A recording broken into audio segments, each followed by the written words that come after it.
Ahora, quisiera aclarar una cuestión con relación a keynesianismo.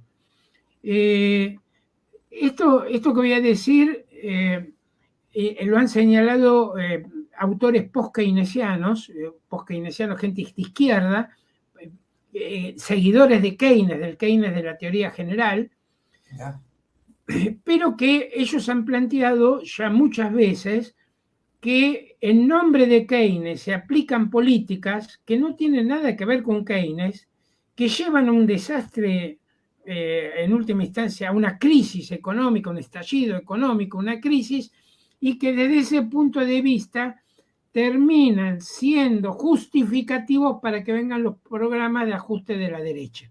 Y con el argumento, ensayaron una salida media progresista. Alguno dirá, ensayaron algo medio cercano a Venezuela, otro dirá, ensayaron un keynesianismo de izquierda y fracasó y cosas por el estilo. Ahora, a ver, yo no soy keynesiano, soy crítico de Keynes, soy marxista, pero tengo que decir que cosas que se han hecho o se hacen en nombre de Keynes nunca las planteó, jamás las planteó. Yo hace unos años ya, en el 2015, estábamos en el último año de gobierno del segundo mandato de Cristina Kirchner, tuve una charla con un economista kirchnerista que estaba ligado al equipo económico en ese momento, estaba Axel Kicillof en el equipo económico, y yo le decía, para que se entienda el esquema que se estaba manejando y que manejaron mucho tiempo. El esquema era, vamos a sostener la demanda en base a gasto estatal financiado con emisión monetaria. Yo le decía, pero esto es talla. Vos no podés sostener la demanda en base a déficit y déficit financiado con emisión monetaria. Esto se te estalla en los aires. Vas a terminar con un gran endeudamiento y vas a terminar una crisis. Crisis. Bueno, pero yo me acuerdo que discutí con esta persona, un muchacho honesto, etcétera, pero yo le decía, a ver, Keynes jamás se le ocurrió una cosa semejante. Esto nunca Keynes se le ocurrió una cosa por el estilo. Incluso cuando Keynes fue funcionario del gobierno británico, él planteaba que el presupuesto corriente tenía que ser equilibrado, o a lo sumo, con superávit en la fase de ascenso del ciclo capitalista y déficit en la parte de descenso y a largo plazo equilibrado.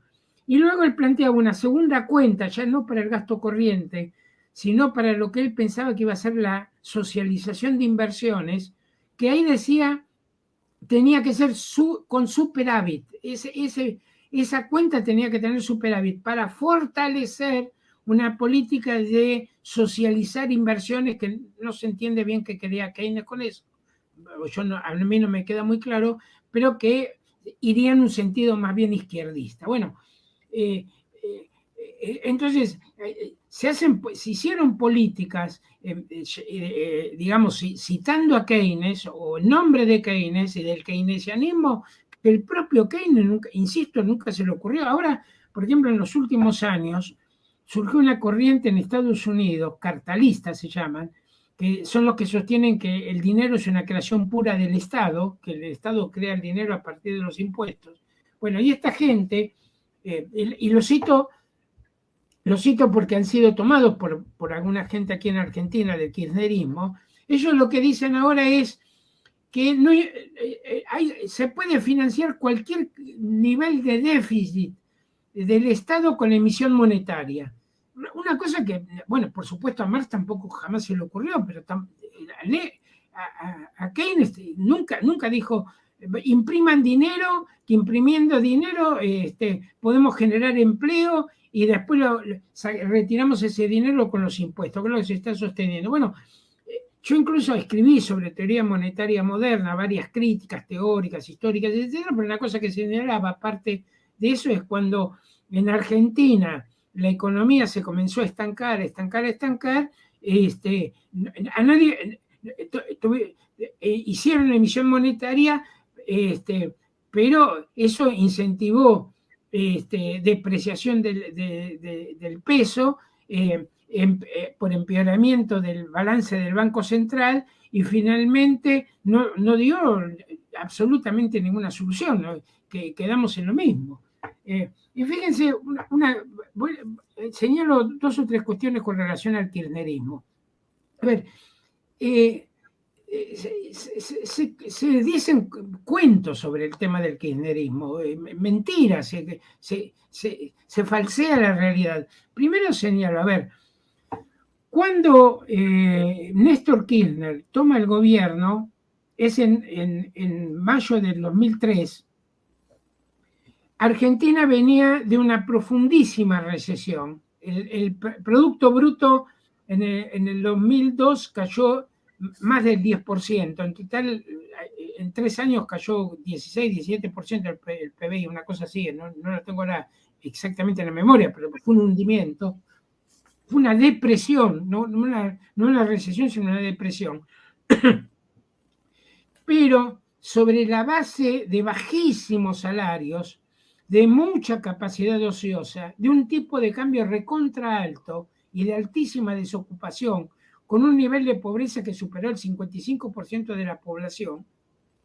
Con todos esos elementos, la tasa de rentabilidad para muchas empresas mejoró muchísimo, y a partir de mediados del 2002, un poco antes, en el segundo trimestre del 2002, la economía ya repuntó. De manera que cuando sube Néstor Kirchner al gobierno, la economía argentina ya crecía al 7% anual, al 7% anual.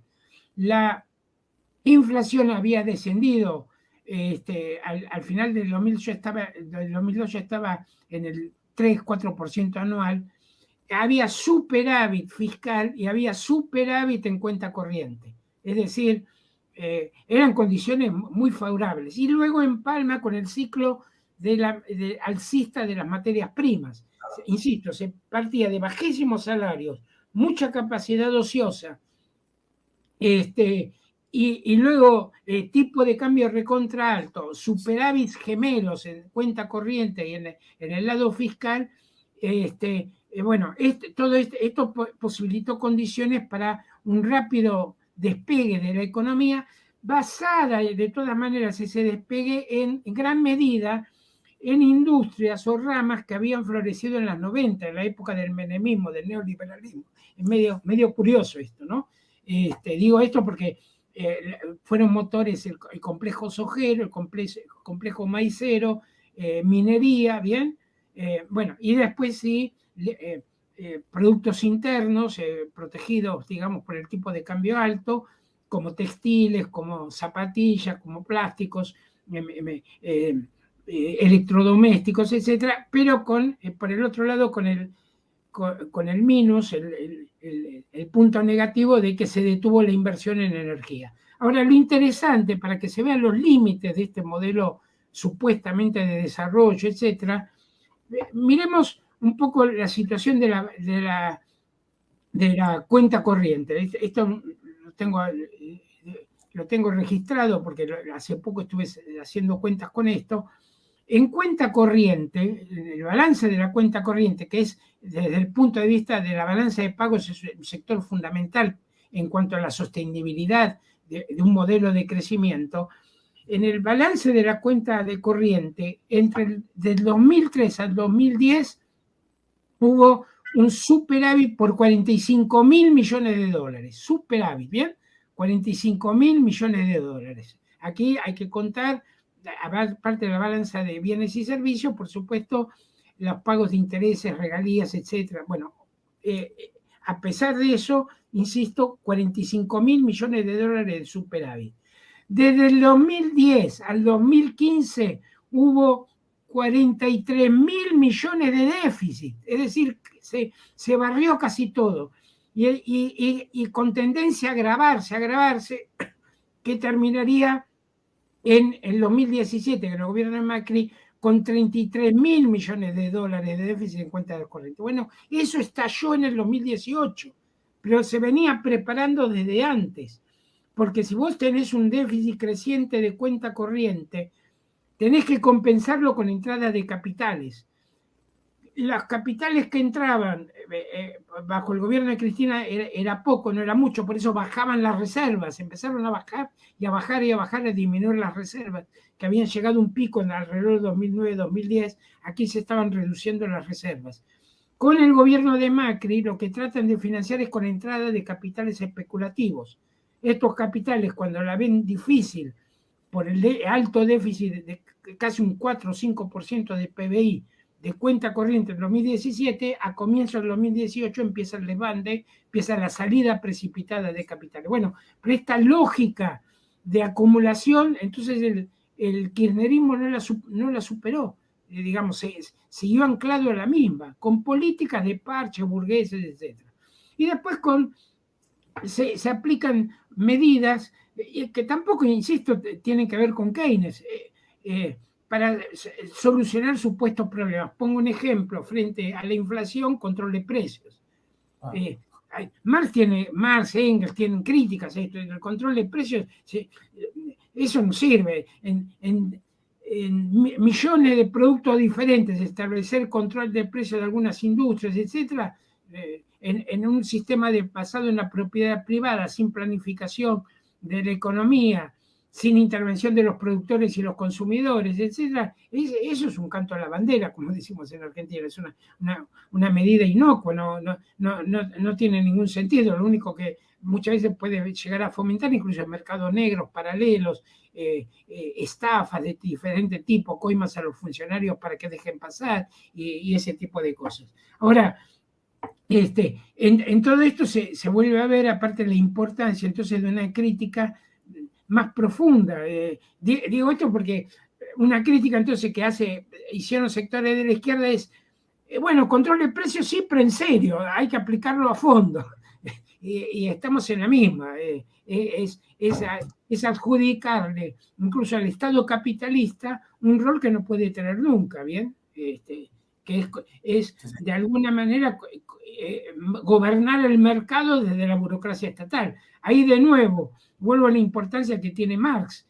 Marx, ¿qué dice? Marx dice, la ley del valor que rige los precios se impone como la ley de gravedad cuando se le cae a uno la casa encima.